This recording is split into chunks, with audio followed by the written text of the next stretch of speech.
right, there's a new law in Virginia that allows local and campus police to use facial recognition technology. So what is it and when can it be used? Evan Koslaw verifies.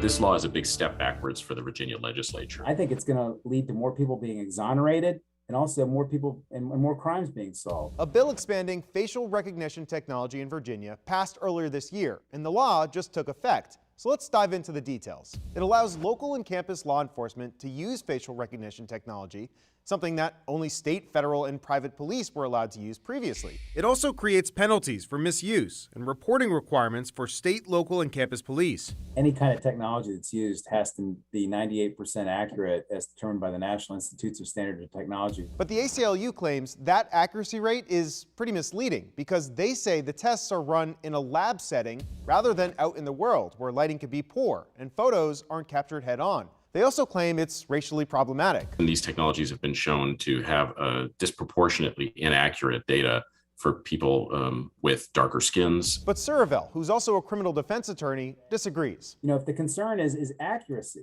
witness lineups have been shown to have something like a 40% error rate. I don't really get the objection to having technology do something that human beings are not very good at doing themselves. So all these opinions aside, let's verify this. When can police use facial recognition? Our source is the law, which lays out 14 instances when it can be used, including to identify a suspect, a victim, a deceased person who they can't identify, and a person who can identify themselves. It is not allowed to be used in order to establish probable cause for a search warrant or an arrest warrant, although Surivel says it can be used to tip off police as a lead generator. With your Verify, I'm Evan Koslaw.